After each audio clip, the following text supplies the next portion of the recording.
Thank you, Madam Chair. I just want to speak frankly at first to the American people. We're nearing $37 trillion in national debt. What does that mean? That means that each and every U.S. taxpayer owes over $323,000. Okay? What does that mean? That means... Hey everyone, welcome back to the channel. In today's video, we're diving into a powerful moment that took place during a recent Doge hearing.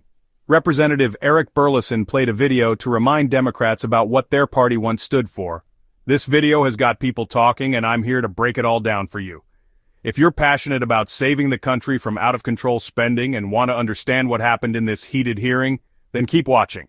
Before we get started, don't forget to hit that subscribe button and ring the bell so you never miss a moment of crucial political insight. Alright, let's jump in. First off, Eric Burlison starts by addressing a very serious issue that affects every American, the national debt. We're currently on the brink of a financial collapse, with a staggering $37 trillion national debt. Burlison makes it clear that each U.S. taxpayer now owes over $323,000, which is a pretty hard pill to swallow. He also emphasizes that the U.S. government is currently adding about $2 trillion to the debt every single year. If we don't change course, the country could be facing a devastating future. Social Security is set to go bankrupt in just 8 years, Medicare in 10 years, and in 15 years, the dollar could be worth practically nothing. That means your savings, your pensions, your bank accounts could all be wiped out. So what's the solution? Burlison and others in Congress are fighting to save this country from this impending disaster by cutting wasteful government spending. The real question is, why aren't more people getting behind this effort? Burlison doesn't mince words when he talks about the resistance he's facing from the Democrats. Instead of working together to curb the out-of-control spending, they're playing defense, attacking the messenger instead of addressing the real issues. He gives a clear example, the attacks on people like Elon Musk, who's been a vocal advocate for saving the U.S. economy. According to Burlison, Musk is putting his money where his mouth is, investing more in America than almost anyone else. But what's the response from the left? Instead of addressing Musk's ideas, the attacks turn personal. Oh, he's rich. He must be evil, they say. It's a classic diversion tactic to avoid discussing the real policies at hand. What's frustrating is that instead of collaborating to save this country, the left is too busy with personal attacks and deflecting the conversation. This is a critical time to focus on the future of the American people, and it's disappointing to see so much energy wasted on these petty distractions. At this point, Burlison moves into the topic of Doge and executive actions. The creation of agencies like Doge by executive order isn't new. In fact, previous administrations, including the Obama administration, have done the same thing. Burlison specifically mentions the U.S. Digital Service, which is now part of Doge, and other agencies like the Environmental Protection Agency, which were formed by executive action. Thank you, Madam Chair. I just want to speak frankly at first to the American people. We're nearing $37 trillion in national debt. What does that mean? That means that each and every U.S. taxpayer owes over $323,000. Okay? What does that mean? That means when the EPIC, which is the Economic Policy Innovation Center, says we have $18 trillion left. That's it. $18 trillion left to take out, and we're spending $2 trillion in debt every year. Folks, we're at the precipice of a debt, like a debt cycle. We are literally at a point in which the dollar will be worth nothing. What does that mean? And we know Social Security goes bankrupt in 8 years, right? Medicare goes bankrupt in 10 years. And then 15 years from now, the dollar is completely devalued and worth nothing. So what does that mean? That means your pension, the money in your bank, your savings is nothing. It's worthless. So what are we doing?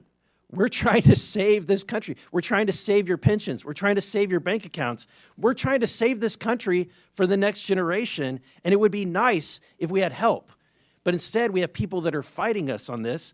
And I think that I would hate to be in the Democratic Party right now because you're in a really bad bind. You're having to defend all of this crazy spending, all of this crazy waste. So how do you do it? You do ad hominem attacks. You attack the messenger. Oh, Elon Musk, right? He's rich. He must be evil, right? That's the attacks. Really, you can't do any better than that, right? Let's talk on the policy.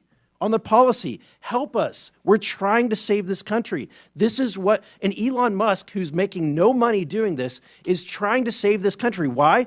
Because he has invested in the United States of America more than anybody, right? So I think that we should embrace it. In fact, not a single company, governor of any state would ever turn down Elon Musk and his team of Doge from coming in and providing free services to right the course and financially in any state or organization. It's ridiculous that we would demonize someone that loves this country so much.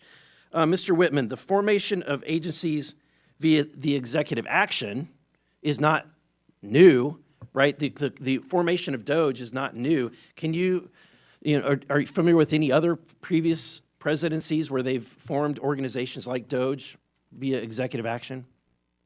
Yeah, so actually the agency that Doge is occupying is one that was created in a previous administration, so it is something that happens routinely. But I don't know if that answers your question. Yeah, there's been the Office of Budget Management was created, Environmental Protection Agency was created, the U.S. Digital Service, which is now Doge, was created all by executive order, right? And actually one other I'd add is USAID was originally created through an executive order by President Kennedy and then later formalized. And then, Madam Chair, I have a video I would like to end with that just, let's review, if we could cue that, to remind, and I want to remind my Democratic friends, at a point in which you once had the majority of the American people on your side, this is what your party believed in.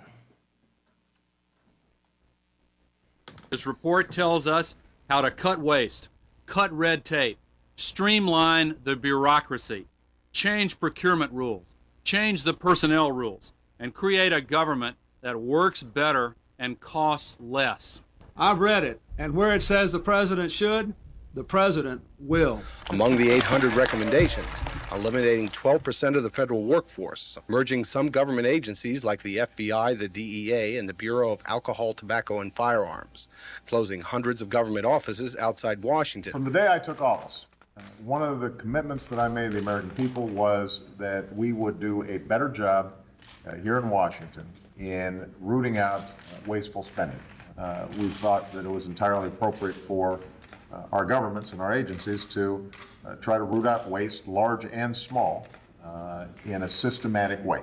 It means cutting some programs that I think are worthy, but we may not be able to afford right now.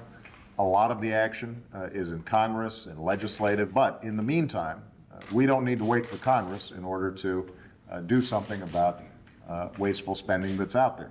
We haven't seen as much action out of Congress as we'd like, and that's why we launched on our own initiative the campaign to cut waste. And we're going to keep on finding every possible way that we can do that, even if Congress is not acting. There you go.